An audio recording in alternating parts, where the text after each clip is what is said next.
boa noite. Eu sou o Marcos Alvito e esse aqui é o podcast do Clube do Conto.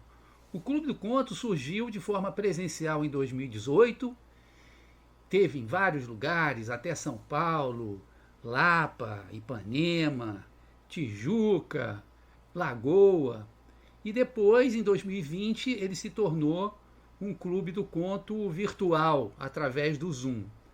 E no podcast do Clube do Conto, que eu estou inaugurando agora, quando o Clube do Conto faz 4 anos de surgimento e 2 anos de vida virtual, eu vou colocar aqui, então, os debates que a gente faz no Clube do Conto através do Zoom. Começam com uma apresentação do autor feita por mim e depois com os destaques feitos pelas alunas. Quem tiver mais interesse no Clube do Conto, ou mesmo quiser receber por e-mail o conto que a gente vai debater hoje, por favor, é só enviar um e-mail para marcosalvito@gmail.com. Então, um grande abraço, um beijo e bom Clube do Conto de hoje. Valeu, gente. Tchau. Boa noite, Clube do Conto, sessão especial de terça-feira à noite. Vamos aproveitar que isso não deve se repetir tão cedo, né?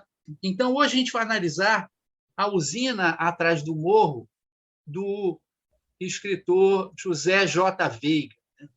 O José J. Veiga, ele era goiano, nasceu em Corumbá. Vocês vão falar, mas Corumbá não é Mato Grosso, aqui tem um Corumbá de Goiás, tá? Ele nasceu numa fazenda chamada Fazenda Morro Grande. Engraçado que tem morro no título do conto que a gente vai trabalhar, né? Ele nasceu lá, então, numa cidadezinha pequena, numa fazenda e numa região, né, com uma cidadezinha pequena. Aos 20 anos, ele foi para o Rio de Janeiro, né? Ele nasceu em 1915, em 1935 ele estava no Rio de Janeiro. Ele trabalhou um pouco de tudo, locutor de rádio, trabalhou no comércio, trabalhou fazendo propaganda, até que em 1937, no ano do Estado Novo, ele entra para a Faculdade de Direito, né? Ele se forma em Direito e passa para um concurso público, ficando no serviço público durante 5 anos. Nisso ele já escreve para jornal e tal, desde a época de estudante que ele escrevia, né?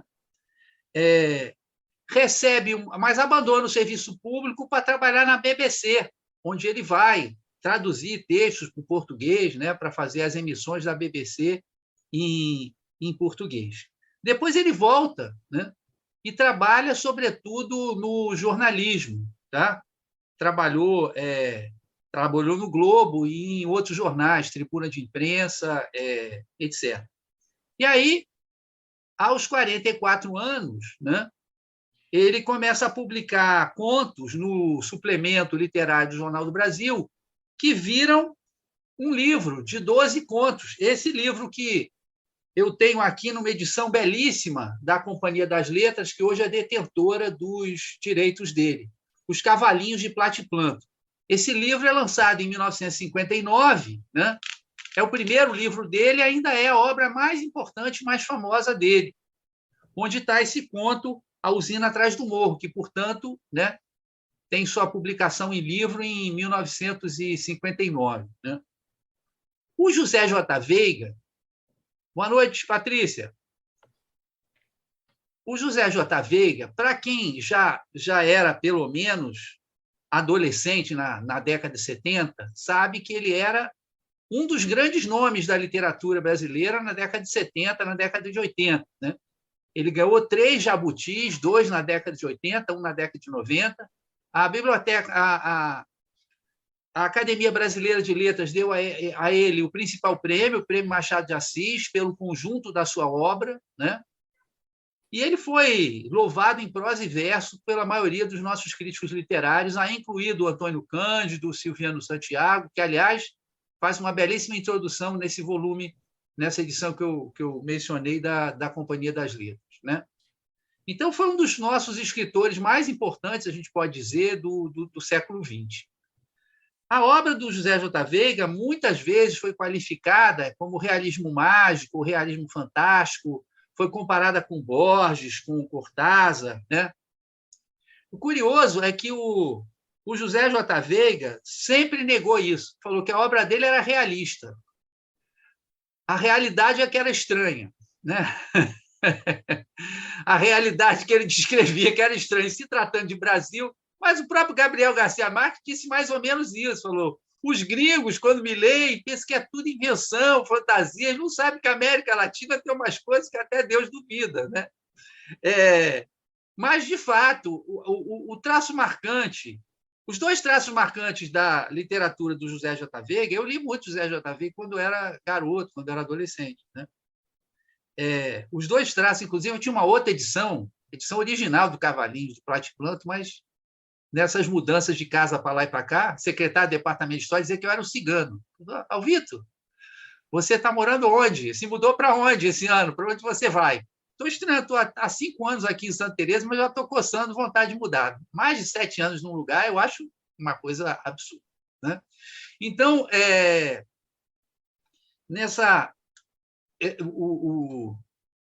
o José J. Veiga, ele teve a sua obra marcada por dois traços, né?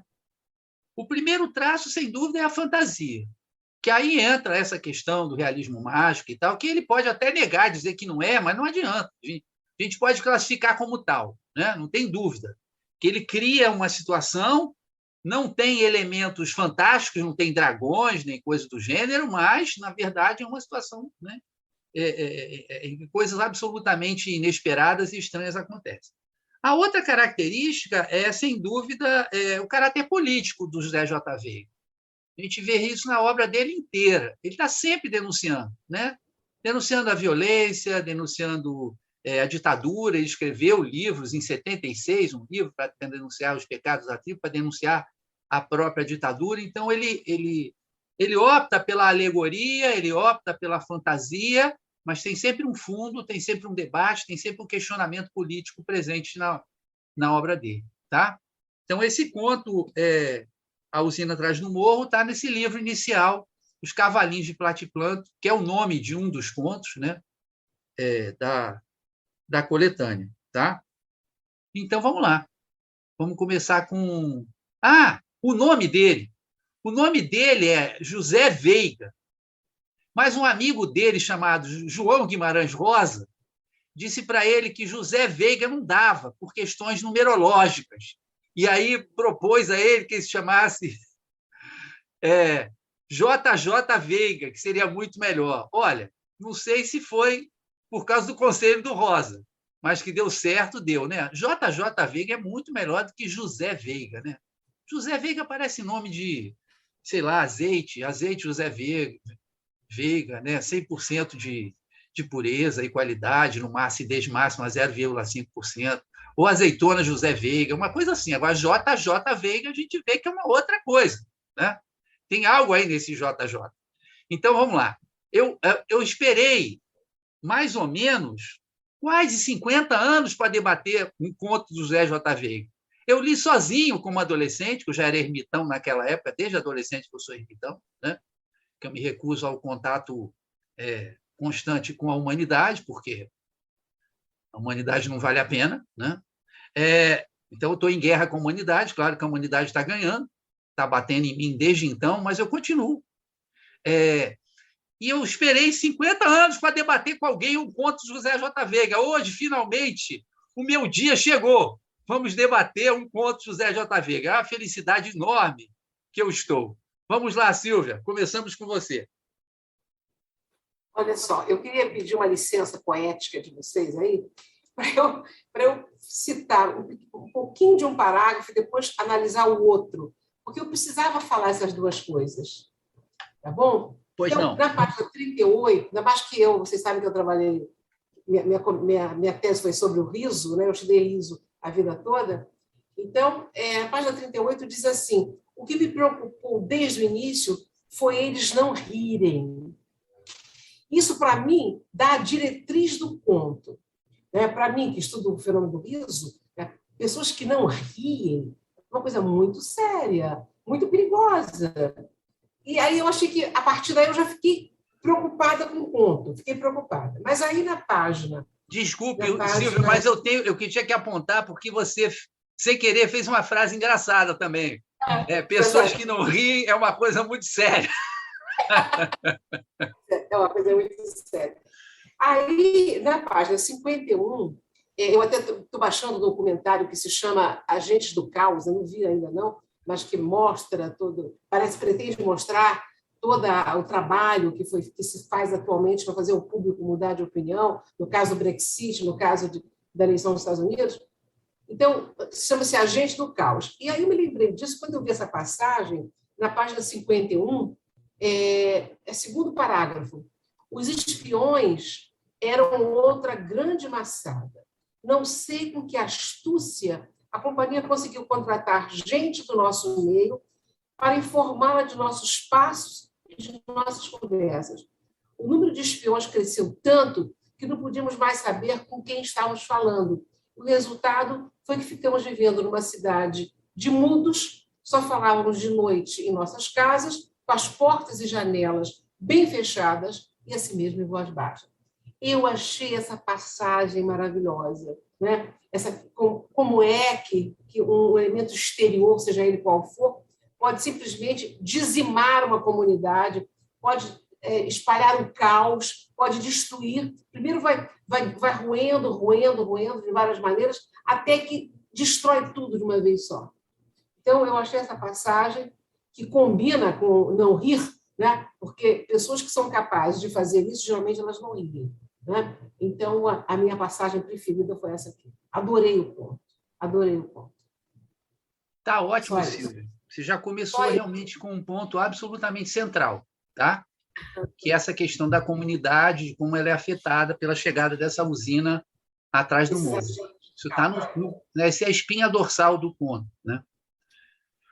Tá ótimo. Vamos voltar a isso. Farid, por favor. Bom, eu adorei também esse ponto. Foi uma lembrança muito boa esse título, Os Cavalinhos de Platiplanto, que é o título da antologia, que eu me lembro de ter lido, mas não me lembro da história, até pretendo reler esse livro. E eu vou insistir, eu também tinha destacado justamente Os Espiões Eram Outra Grande Maçada, mas eu vi de outra maneira. Eu destaquei exatamente esse trecho e vou insistir com ele, porque eu vi que me remeteu um pouco à ditadura, né?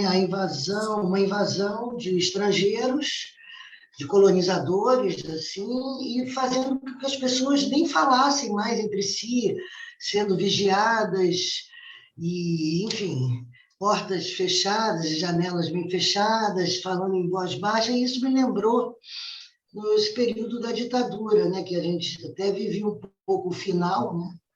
E eu me lembro do meu pai falando baixinho algumas coisas, e me remeteu a isso, apesar de você ter dito que ele escreveu em 1959, né?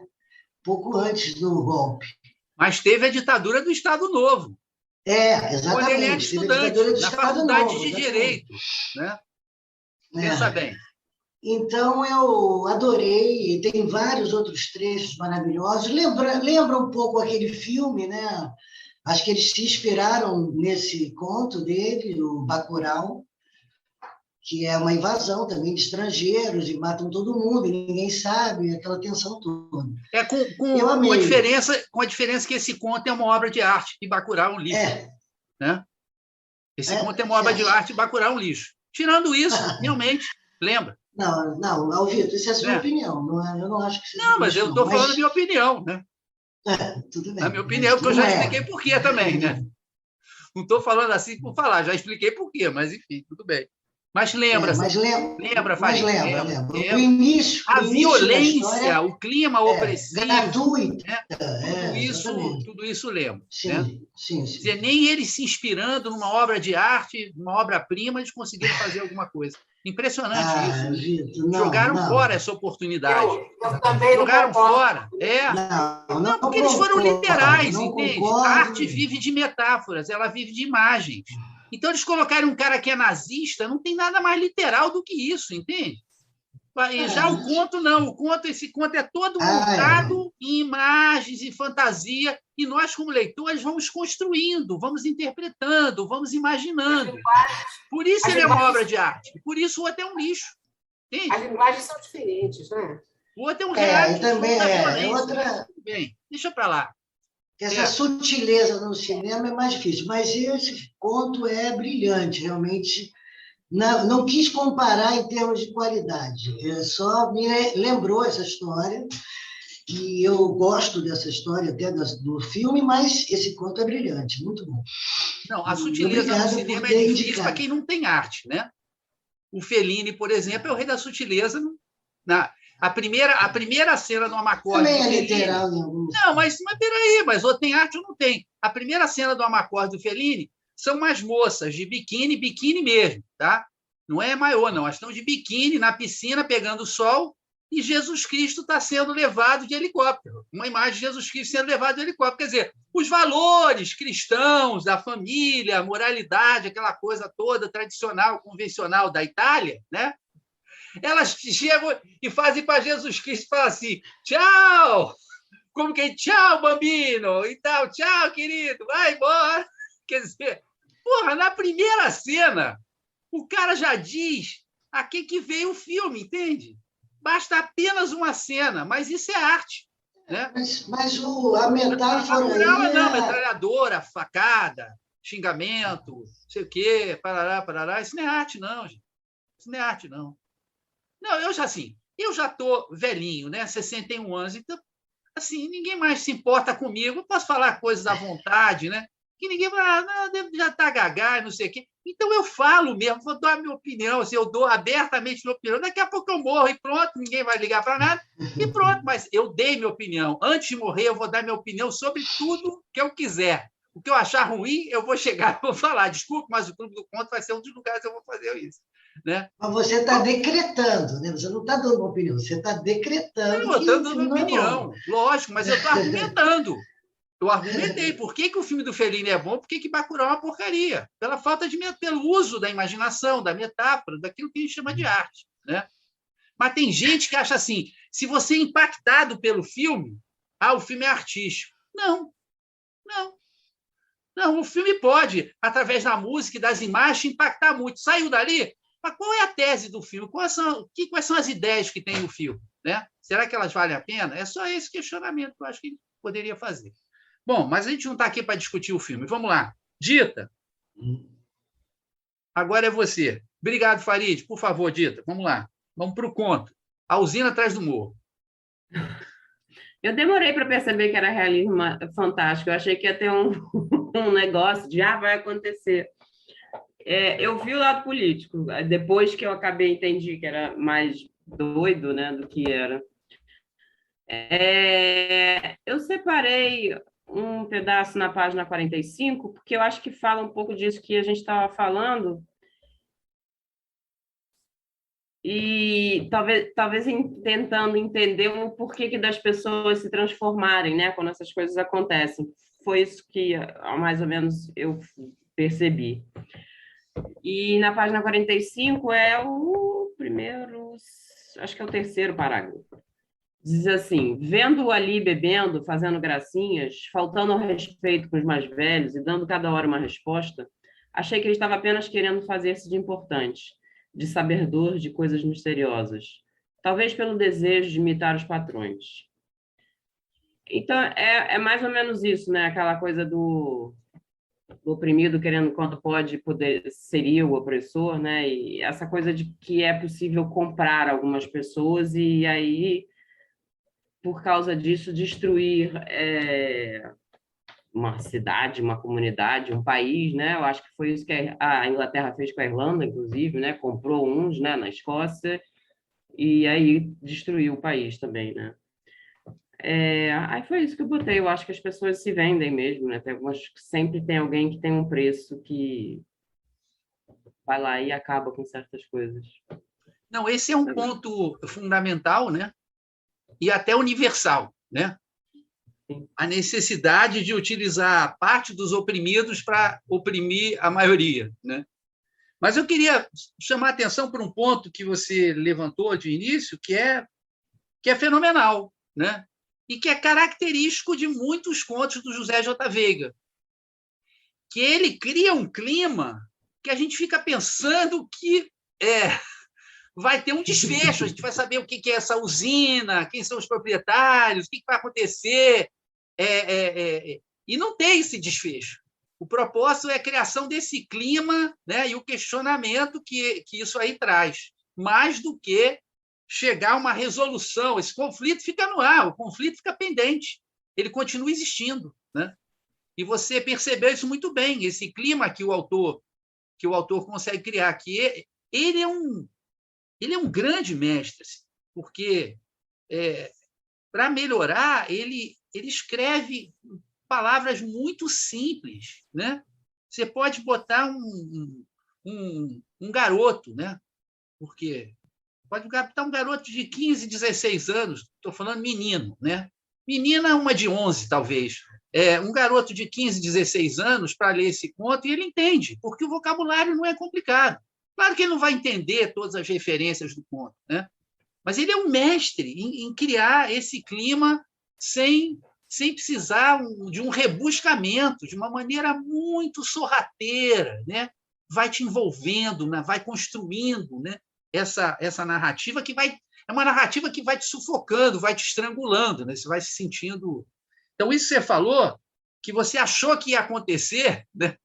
É fundamental na técnica do José J.V. Vamos lá, Lulu, é você, por favor. Obrigado, Dito. Olá, gente. Boa noite. Também gostei bastante de ler esse conto, né? Lembrar que você falou, Valvito, que foi publicado em 59, né? Então a gente estava aí no governo do JK, que estava lá, no desenvolvimentismo, da industrialização, né? Eu acho que ele, de repente, escreveu nesse tom também, né? De criticar essa industrialização que estava acontecendo, que estava chegando também ao interior, né? E pensar que tinha algumas cidades, Rio de Janeiro, São Paulo, outras capitais importantes, mas o interior não, né? O interior estava praticamente abandonado. E pegando a deixa da Dita, né? Eu tinha pensado também numa palavra muito próxima dela, que era menino recadeiro, né? Também leva o tom que você acabou de falar, que é a síndrome do pequeno poder, né? Você estava falando exatamente disso, né? Como as pessoas vão mudando, né? Elas eram pessoas comuns dentro daquela sociabilidade, daquela pequena cidade, e se transformam, e vão se transformando e começam a mudar, né, também. Enfim, eu achei essa forma como ele colocou interessante. Mas a palavra que eu escolhi de fato foi estrangeiro, né, que tem um determinado momento na página, eu acho que 38, né, tem a passagem que ele fala, meu pai achou que talvez eles não entendessem a língua, mas depois vimos que a explicação não servia, quando encontraram o preto Demoste. Então, assim, esse conflito mesmo, né? Interior, cidade, né? Como as pessoas do interior viam, ou até ainda vêm, justamente as pessoas da cidade, das capitais, que também remonta também, de alguma maneira, o conto da semana passada, assim, fiquei com aquilo na cabeça, né? Essa dualidade, né? Do campo à cidade, as pessoas estão em duas situações no mesmo território, inclusive, né? Experimentando situações completamente distintas. Então, para mim, esses estrangeiros são pessoas da capital, não necessariamente estrangeiros, né? Mas falam de um outro português, talvez outro português com a norma mais culta, de repente, do que aquela população está acostumada a falar, né? Coloquialmente, né? Enfim, é isso. Mas me trouxe várias coisas assim a trazer para criticar, né? E é uma crítica social, né? Também muito bem escrita, né? Esse conto muito bem. Gostei bastante. Obrigada por trazê-lo e apresentá-lo para a gente. Não conhecia. Obrigada. Obrigado a vocês por discutirem. Nossa, para mim é um sonho discutir o JJ Veiga com alguém. Obrigado, Lulu. Muito interessante essa questão do estrangeiro. A gente vai debater. E também, né? Você situou muito bem no governo JK, a gente também vai voltar a esse ponto, tá? Obrigado, então. Renata, por favor. Eu escolhi um trecho na página 40, a última linha do primeiro parágrafo, quando ele fala assim: talvez estivéssemos fantasiando e vendo perigo onde só havia inocência. Porque eu achei uma coisa muito interessante essa visão de não acreditar que eles eram do mal inicialmente, né? Havia isso que a Luciana acabou de falar, né? Essa bondade, essa coisa de ver a pessoa da cidade, né? Não como com uma certa, vamos dizer assim, xenofobia, mas com admiração, né? eles vão trazer o progresso, eles vão trazer alguma coisa boa, né? Ele fala do sábio famoso, que já tinha, né, ido e tal. Então, assim, tem muito isso também, né? E a gente sempre, principalmente aqui no Brasil, a gente sempre acha que o estrangeiro, às vezes, vem para trazer um progresso, né? E, na verdade, muitas vezes vem para destruir. Então, eu achei muito, eu adorei esse ponto também, assim como vocês, eu adorei e li 2 vezes, assim, de seguido, sabe? De tanto que eu gostei, eu falei, cara, ele escreve muito bem, é isso que você falou, né? Não tem idade, né? Qualquer pessoa ele escreve muito claro, escreve muito bem mesmo. Adorei. Obrigado, Renata. Eu acho que você trouxe uma questão fundamental, né? E depois, no debate, a gente vai ter que se perguntar, né? Por que estavam tão dispostos assim a acreditar, né? A ter ideias positivas, né? A imaginar possibilidades boas que seriam trazidas por esses estrangeiros. Ótima ideia também que você trouxe para o debate. Obrigado. Vamos lá, Patrícia, por favor, agora é você. Patrícia está com um fundo diferente hoje, todo avermelhado, parece um quadro, né? Olá, pessoal! É um quadro, um quadro grande aqui, o maior quadro da casa. Parece uma coisa de Rothko, né? Do Mark Rothko. Não, não, remete a uma aldeia indígena, chama Camas e Cadiveus, é um quadro da Denise Torbes. Farid, que me apresentou ela muitos anos atrás. Farid tem obras dela em casa também, uma boa artista, muito querida. Bom, enfim, eu assim, achei a Sílvia cirúrgica, eu também tirei exatamente os mesmos trechos, sendo que o que me chamou a atenção, por questões também, né, de convivência, assim, de lida, não foi tanto o riso, mas a questão da comunicação, né? Como a vida, né? Quer dizer, como nós, pessoas, somos estruturadas numa comunicação, somos sociabilizadas claro que tem afetos manifestos, expressões e tal, mas você falar, se comunicar, né, é fundamental. E como o conto vai marcando essa perda de comunicação gradativa entre esses moradores, né? Quer dizer, e o menino costura essa estranheza em torno dessa mudez, né? Que, vamos dizer assim, né, se encerra, consagra essa pergunta, que ele nem faz uma pergunta, porque não tem um ponto de interrogação no trecho, né? Ele faz uma pergunta que é muito atual, né? Diria que ela é exata nesse momento, né? Por que diabos a gente, né, admite, né, não se estranha, né, e lida com esse presente de tentativa de aniquilamento, né, de matar a gente mesmo, né? Eu acho que ele fala achei o conto desconcertante, assim, por conta disso, atual, né? E ele coroa com essa, que não é uma pergunta, né, mas que ele por que, né, que a gente, como é que essa empresa faz isso, né? Como é que ela consegue transformar amigos em espiões, né, que são dois. Tá. Oi. Então, isso você está falando exatamente do trecho os da página mesmos 51, trechos, né? Tá. É o mesmo trecho 51. Que Silvia separou, só que ao invés dela falar em riso, eu colocaria um pouco em cima uma outra frase que é por menos que uma pessoa fale, a pessoa tem que falar alguma coisa, né? Acho que qual é exatamente a frase? Por menos que falassem, tinham que falar alguma coisa, né? Que é uma frase acima da que a Silvia destacou. Espera, isso está na 51? Não, isso está na página... tem 38. Que voltar aqui, Vitor. Espera aí. Na página 38, exato. Ah, tá. E encerra com essa pergunta, né? Que não é uma pergunta. Não sei com que astúcia a companhia conseguiu contratar gente do nosso meio para informá-la de nossos passos e de nossas conversas. Né? Então, agora essa já é a foi para pergunta, 51. Né? Tá. Tudo bem. Você fica Peguei essa oscilando. mesma conexão aí que a Silvia fez, porque eu achei que tem tudo a ver realmente. Ela com o riso, e para mim o que marca é que as pessoas vão ficando mudas ao longo do... E eles param de se falar, né? Quando você para de se falar numa comunidade, acabou, né? Acabou. Ou fala muito e fala confuso também. E só para registrar, professora, eu faço parte do time que achou Bacurau o máximo, tá? Tá bom. Ai, ai. É isso, pessoal. Obrigada. Obrigada, Vitor, por trazer o conto que é realmente sensacional, incrível. Tá bom, não incrível. precisa me passar a lista dos filmes que você mais gosta, não, tá? Muito obrigado. Vamos lá, Débora, por favor.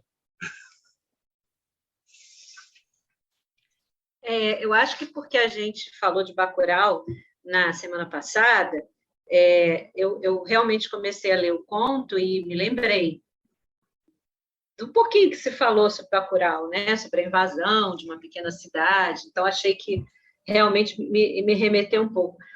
Mas, mais do que Bacurau, o que aconteceu foi que, no final do ano, eu comprei um livro para dar de presente, que é um livro da jornalista Eliane Brum, que chama Banzeiro Ocotó. E eu comprei para dar de presente e não resisti, porque eu já li outros dela, mas não esse último, que se chama Uma Viagem à Amazônia, Centro do Mundo. E eu peguei trechos e capítulos do livro e li. Li, é muito forte, é muito pesado, né? Ela escreve sobre a mudança de vida dela para Altamira, que, no caso, é a cidade mais violenta do Brasil, no momento. Não sei como é que se mede isso, mas é a cidade mais violenta do Brasil. E aí digamos que é uma competição muito sangrenta essa, difícil de saber. Porque se convocar o pessoal para um hotel para dar uma premiação, já viu o que vai acontecer, né? E aí, assim, um pouco do que a Patrícia falou, um pouco do que todo mundo falou, mas, assim, eu não consegui, a partir da relação que eu fiz, ler o conto como realismo mágico. Eu li como a realidade mais atual e presente possível, porque o trecho que eu selecionei, desculpa que eu não anotei a página, é o trecho das motocicletas. Então, eu vou até ler, é um pouquinho grande, mas é assim, o caso que mais me impressionou foi Dona Aurora. Um dia eu ia atravessando o largo com ela, carregando um cesto de ovos. Peraí, Débora, só uma coisa. Gente, está na página 49, no segundo parágrafo, no meio do segundo parágrafo, tá? Para vocês poderem seguir. Enfim, como é que eu estava? O caso que mais me impressionou foi o de Dona Aurora. Um dia eu ia atravessando o largo com ela, carregando um cesto de ovos que ela havia comprado lá em casa, para a festa de aniversário do padre, quando vimos 2 motociclistas que vinham descendo emparelhados. Já sabendo como eles eram, Dona Aurora atrapalhou-se, correu para frente, depois quis recuar, e um deles separou-se do outro e veio direto em cima dela, jogando-a no chão e trilhando-a pelo meio. Quando me abaixava para socorrê-la, ouvi gargalhadas dos 2 e o comentário do criminoso. Você viu? Estourou como papo de anjo.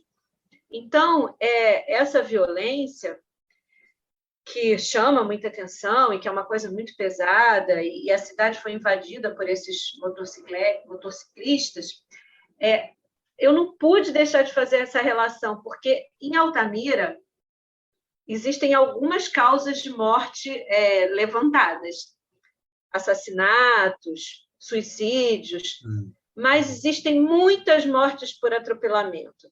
E aí você fica imaginando o seguinte, as pessoas ribeirinhas que foram deslocadas das suas regiões habituais e que tiveram que ir para a cidade, elas não estão acostumadas a andar na rua e ter que se preocupar com carros e motos que passam. E as pessoas morrem mesmo, elas são atropeladas por carros enormes, elas não têm o hábito cultural de se preocupar com o trânsito. E as pessoas morrem e fica por isso mesmo, e morre muita gente.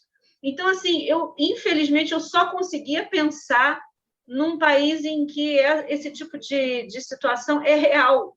O caso dos motociclistas aí do conto, ele aparece assim de uma forma um pouco impressionante, mas, se a gente for pensar, não está muito distante da realidade, assim, um pouco apreço que as pessoas têm pela vida dos outros, a maneira como essa companhia se infiltra na cidade, como que as relações ficam abaladas e como que realmente não importava muito, né? O sentimento, a dor, o desprezo pela vida mesmo, né?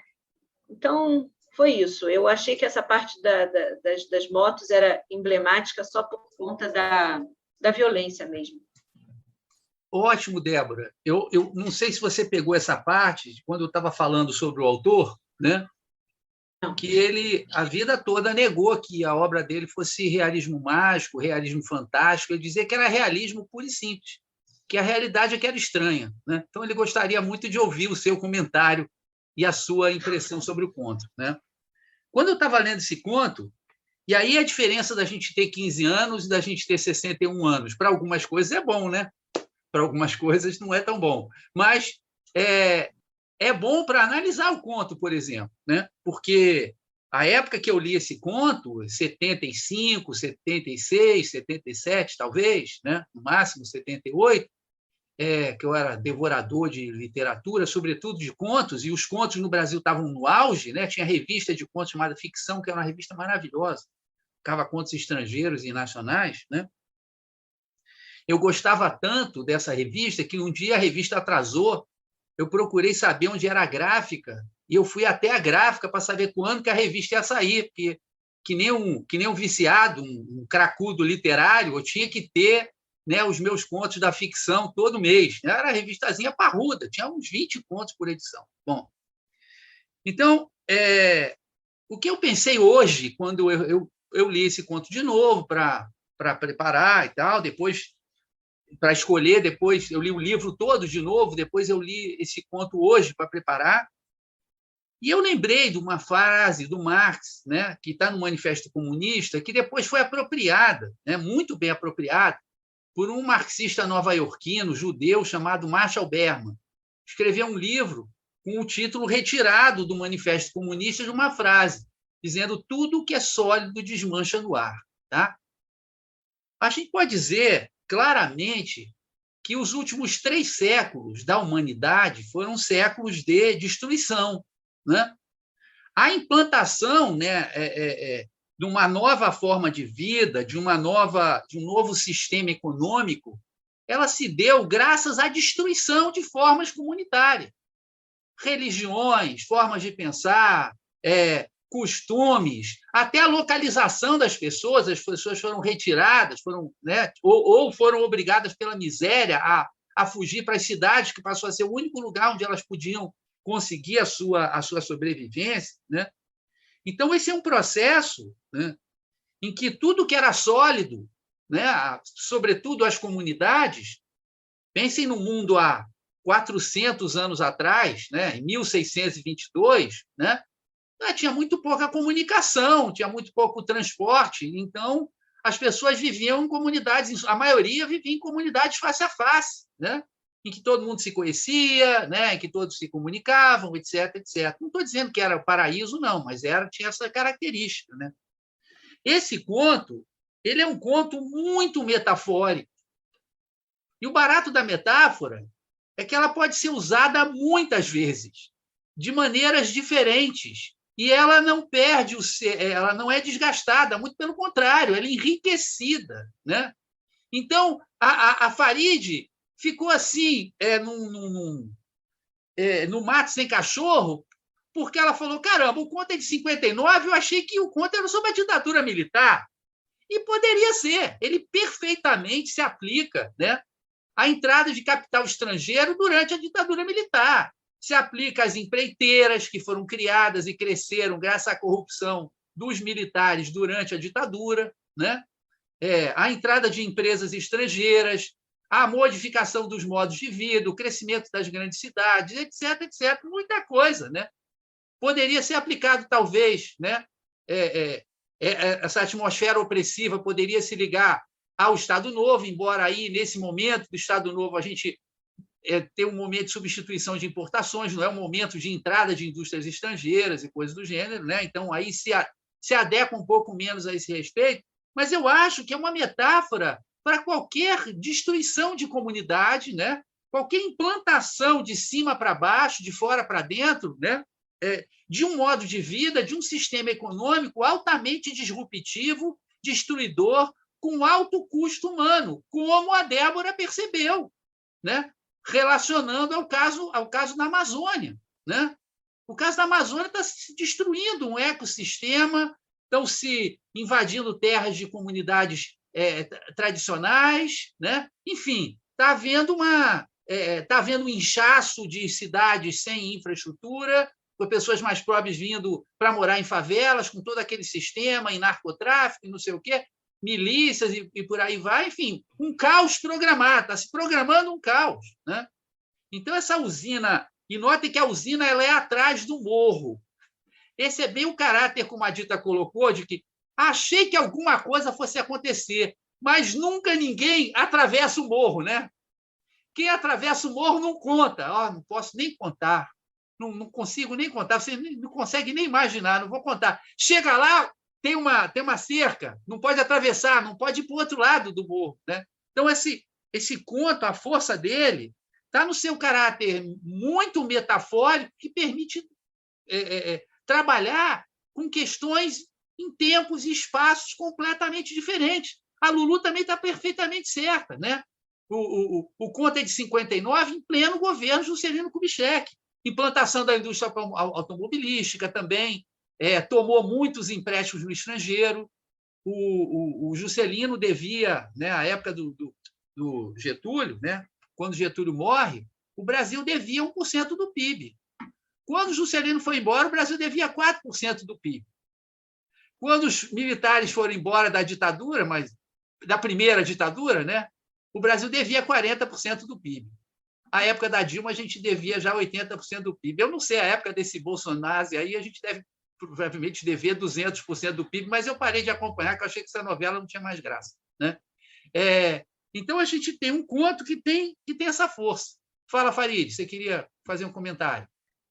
Agora, vendo tudo que a gente está debatendo aqui, é a própria expressão da invasão capitalista, né? Que invade causando essa destruição, né? As pessoas achando que vai ser bom, e no final é isso aí que a gente está mas, ao mesmo tempo, tinha um sábio que tinha vindo antes, né? Que desenhava as plantas, quer dizer, esse interesse do colonizador em nos colonizar já existia antes, né? Vamos lá ver o que tem lá. Vamos nomear. A gente acha o cientista maior barato, mas, ao mesmo tempo, o cientista ele tá a serviço do imperialismo. O que tem lá? Né? Que madeira que tem? Que minério que tem? Que espécies de pássaro? Não, pode ser que não tenha aplicação prática hoje, mas depois pode ser que venha a ter, né? As grandes indústrias farmacêuticas estão lá em cima das ervas da Amazônia para descobrir novos remédios, né? Depois eles vendem os remédios para a gente, né? E a gente paga. Bom, eu vou comentar agora os comentários de vocês, né? A Silvia notou muito bem essa questão deles não rirem, né? E a mãe do protagonista ela diz que, olha, quem ri muito, você se afasta, né? E quem não ri, você tem medo, porque tem receio, porque veio para fazer algum mal, né? E esses estrangeiros, eles se negam a estabelecer um laço de sociabilidade, de conversa, porque eles teriam que explicitar, né? Para isso, eles teriam que explicitar os seus planos, os seus procedimentos, os seus objetivos, né? E eles não fazem. O segredo funciona a favor deles. E quando a comunidade vai ver, ela já foi transformada, né? Alguns membros são cooptados, né?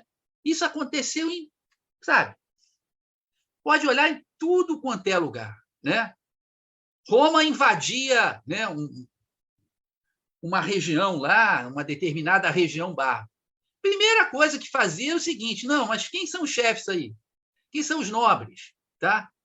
Vocês agora são cidadãos romanos. Olha só que maravilha. Fazer umas termas aqui, vocês podem ir, vocês vestem a roupa que nem a gente, né? Vocês vão nas termas que nem a gente, vamos ensinar latim para vocês e tal. Agora, vocês têm que ajudar a gente organizar essa zorra aqui, cobrar o tributo, impedir uma rebelião, etc.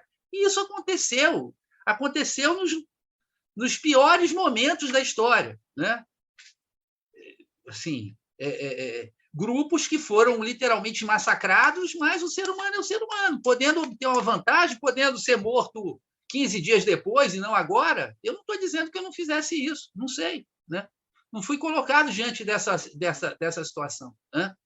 Então, essa opressão usando o oprimido, usando uma parcela dos oprimidos para melhor oprimir, é usada, né? Os espiões, os delatores, e por aí vai. Também para isso que existe, né, a tortura e uma outra coisa, né? No caso da cidade de Mudos, né, da destruição um evento exterior, como diz a Silva, que destrói a comunidade. Realmente, na hora que vira uma cidade de mudos e as pessoas não podem mais trocar impressões só dentro de casa de janela fechada, né? Em Acari, que eu vivenciei a tirania do tráfico, o pessoal, mesmo dentro de casa, falava em código para se referir ao chefe do tráfico, né? Falava assim, o filho daquela senhora que mora ali na esquina, entendeu? Não falava. O pessoal de uma comunidade falava de Acari assim, e aí, o que está havendo lá em Nova York? Acari era Nova York. O pessoal do conjunto habitacional ele chamava Acari de Nova York, que era onde tinha o centro do tráfico. Falava, pô, e lá em Nova York? Como é que está o negócio em Nova York? Né? Mas todo mundo evitava falar o nome do chefe do tráfico. Ninguém falava, até dentro de casa, né? Bom, a Dita ela apontou um ponto muito importante, né? Essa comunidade que ele descreve, que o narrador descreve, né? É uma comunidade tipicamente face a face, né? Com fortes laços de parentesco, né? Com costumes bem arraigados, né? Em que a ideia de respeito aos mais velhos ela está presente, né? Então, quando o Geraldo, que foi o primeiro a ser cooptado pela empresa, e não foi à toa, era quem tinha o caminhão, quem podia fazer o transporte, né? Podia fazer a ligação, podia ir para o outro lado do morro. Quando esse Geraldo é cooptado, ele começa a faltar respeito, começa a imitar os patrões, né? Aquilo que a Lulu lembrou, o síndrome do pequeno poder, né? Um famoso jurista brasileiro falou assim, o que ele temia na ditadura militar era o poder do PM da esquina, né? Que esse PM da esquina se dotava de um poder porque ele estava, né? Então, aqui é muito interessante porque são vários elementos que vão fazendo que essa comunidade vá sendo dissolvida, né? A falta de comunicação, a quebra de alguns valores, como por exemplo, o respeito aos mais velhos, a própria que vai redundar numa violência extrema aos mais velhos, né? Que parece até piada, né? O cara acerta a velhinha e fala, ela estourou que nem papo de anjo, né? Para deixar claro que não foi acidente, foi proposital e que tem um prazer sádico naquilo ali. Então, a companhia ela contrata as pessoas, mas não só contrata as pessoas, aquilo gera uma modificação total dos costumes, do caráter das pessoas. As pessoas são transformadas, literalmente, por aquilo, né? Depois, a Renata levantou um ponto super importante, né? A Lulu também, antes, a Lulu levantou a questão das pessoas da capital. Eu acho, Lulu, que como metáfora poderia sim, mas nesse conto aqui, especificamente, ele diz que eles falavam uma língua estrangeira, né? Tem uma pessoa que fica escutando assim pela porta e diz que eles estavam fica olhando, né? E diz que eles estavam anotando coisas e conversando numa língua estrangeira. Então, que eles sejam estrangeiros, parece que não há dúvida, né? Até a própria vestimenta deles, a maneira deles andarem, etc. Mas eu acho que estrangeiro também funcionaria como metáfora de pessoas da capital, de todos aqueles que vêm de fora, né? É aquilo que o sociólogo Zygmunt Bauman chama de proprietários ausentes, né? Os proprietários são o quê? Os acionistas dessa empresa, que não estão ali, nunca foram nem vão nesse lugar e não sabem se o rio vai ser destruído, se as florestas vão ser desmatadas, etc. E aí pode, quer dizer, as maldades podem ser feitas sem ninguém ficar com complexo de culpa. Eles querem saber quanto isso vai gerar de lucro, né? De dividendos, de bonificação para as ações deles. Tá? Bom, a Renata levantou também outro ponto muito importante. Talvez estivéssemos fantasiando e vendo perigo onde só havia inocência. Né? Aí também, Renata, eu acho que tem uma questão estrutural. Né? Eles eram pobres, eles queriam saber de emprego. Então, primeiramente, né, eles tendem a acreditar na melhor possibilidade, que seria eles serem mineralogistas e criarem algum tipo de fábrica, enfim, algum tipo de exploração que trouxesse empregos. Sim, que há uma ingenuidade que ele quer apontar, isso não tem a menor dúvida, né? Mas essa ingenuidade, eu creio que também deriva da necessidade que eles têm. E aí, portanto, eles gostariam de acreditar. E a gente vê as populações serem manipuladas dessa forma muitas vezes. Né? O ser humano quer sempre acreditar que já chegou a resposta, que chegou o Salvador, né? Que chegou quem vai resolver, quem vai trazer o emprego, etc. Né? Bom, a Patrícia também salientou a questão da perda gradativa da comunicação. Né?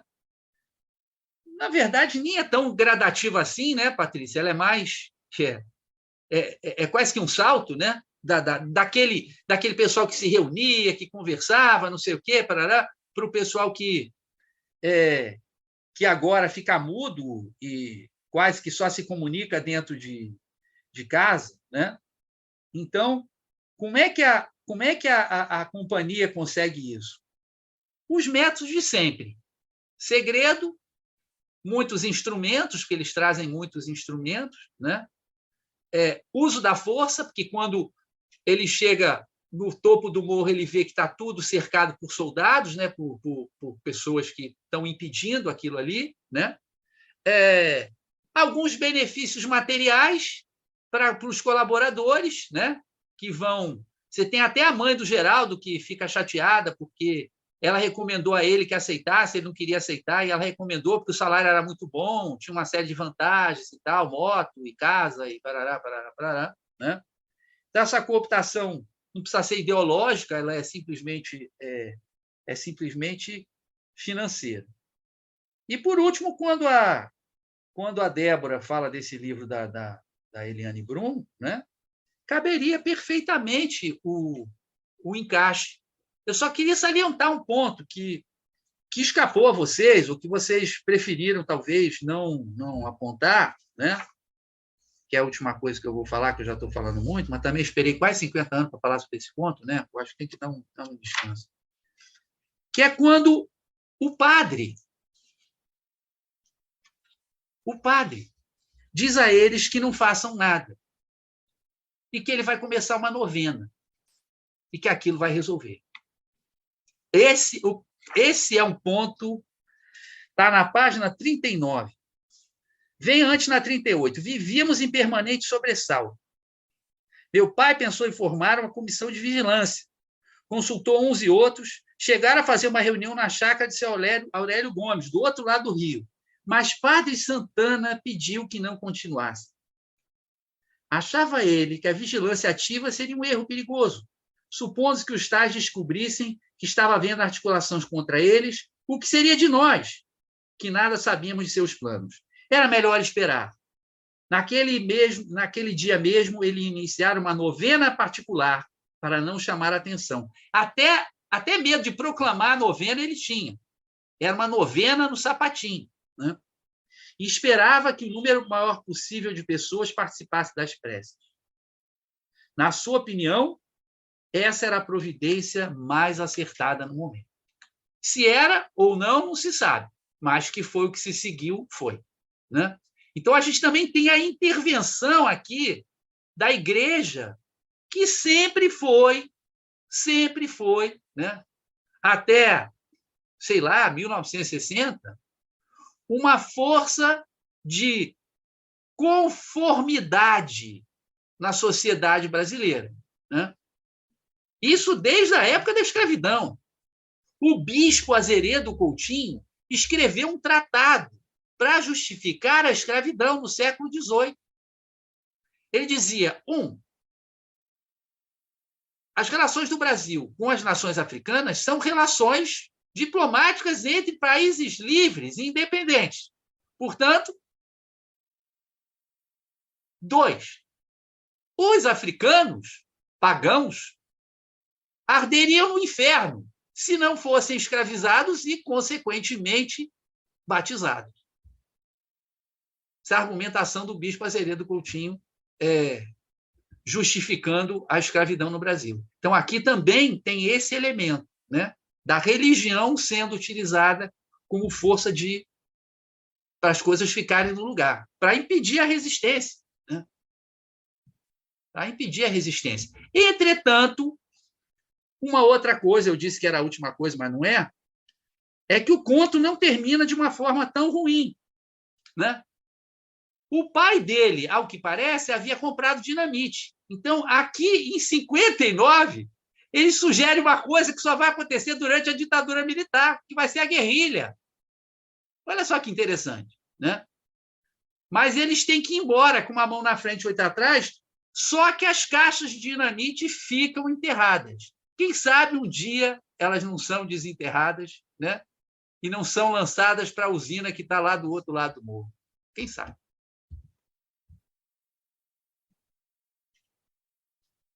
Esses 2 pontos eu queria salientar.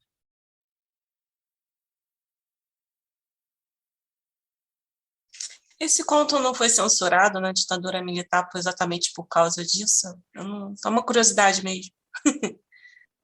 Eu não lembro do José J. Veiga ter sido censurado, ou esse conto ter sido censurado, não, Lulu. Eu acho que não. Porque é tal coisa, né? Militar não entende a arte. Né? Quando a arte é muito mais corpo a corpo com a realidade, tipo o Rubem Fonseca, né?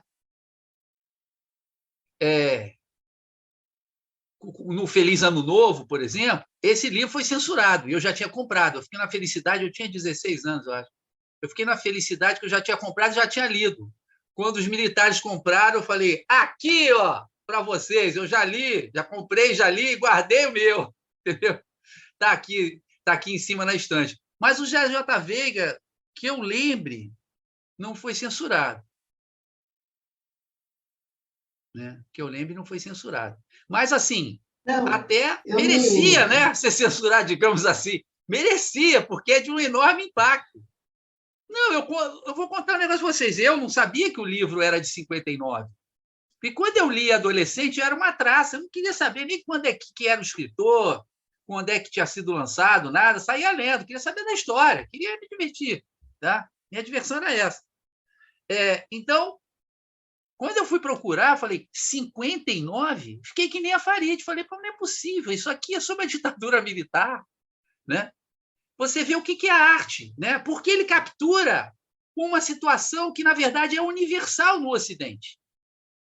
No momento que a gente está falando, isso está acontecendo na Ásia, na África, em outros países da América do Sul, na própria América do Norte, destruição de comunidades, né? De fora para dentro, esse tipo de coisa. Né? De imposição, de destruição do ecossistema, pessoas morrendo porque o ar está poluído pelo chumbo, crianças nascendo com deformações porque a água foi contaminada com minérios pesados e tal, metais pesados. Isso aí acontece todo dia, toda hora. Isso é a história do Ocidente nos últimos 3 séculos, gente. A história do Ocidente nos últimos 3 séculos é a história da destruição. Entendeu? É essa a história, da destruição, do saque, da pilhagem, da exploração. Né? Estamos nesse mundo maravilhoso aí, não é à toa. Demorou 3 séculos para isso ser criado. Entendeu?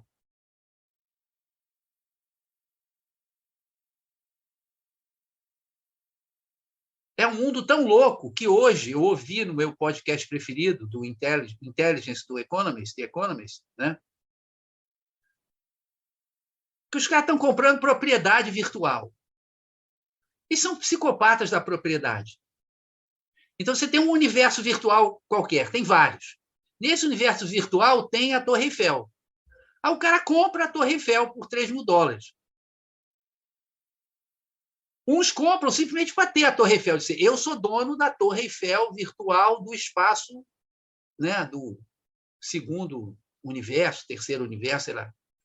Outros compram porque acham que vai ter gente que vai querer dar 5 mil pela Torre Eiffel. Isso com gente morrendo de fome, com o mundo do jeito que está, os caras estão comprando a Torre Eiffel virtual. São 300 anos de destruição. Qual o resultado? Loucura. O que o capitalismo produz é loucura. É esquizofrenia total. É o que o capitalismo produz. É que o mundo montado em cima, em torno do lucro, sem perceber o humano, né? Então, esse conto ele é universal. A gente pode associar ele a vários momentos, várias sociedades. Ótimo, não tem problema nenhum a gente associar. Mas isso que eu acho que é a arte dele. Ele construiu de tal maneira que, ao mesmo tempo que serve para o Brasil e para as nossas questões, né, serve para muitos outros espaços.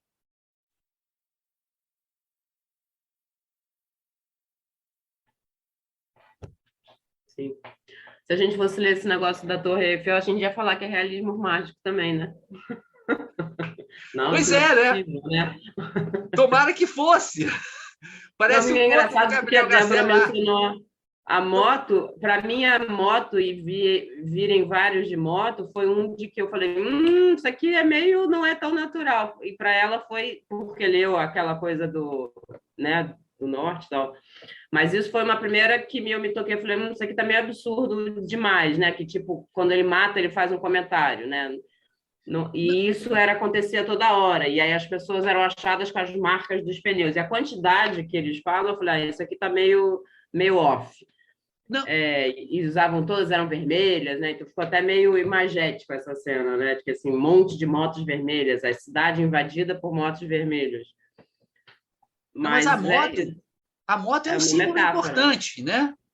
Porque a velocidade, a mobilidade são características da modernidade. E outra característica da moto, embora possa andar alguém na garupa de uma moto, a moto é, sobretudo, um transporte individual, né? Então, ela representa muito também esse centramento no indivíduo. E o indivíduo que usa uma máquina. E que usa uma máquina ao seu bel prazer. Então, a moto aí representa um símbolo muito importante. Muito, muito, né? Desse conto. Gente, não vamos ficar tristes, não, porque, apesar de tudo, nós estamos aqui, somos capazes de pensar o capitalismo, somos capazes, né, de entender o conto, de compreender suas várias dimensões, né, e de, através disso, nos prepararmos para criticar melhor a sociedade em que a gente vive, né? E para ter uma atuação melhor também. Não é para a gente ficar deprimido, não. Estou vendo umas carinhas aí que eu estou muito preocupado. Deixou todo mundo down. Está puxado, Vitor, está puxado. Mas, Lu, você comentou uma questão sobre como não foi censurado, eu também tinha pensado exatamente isso.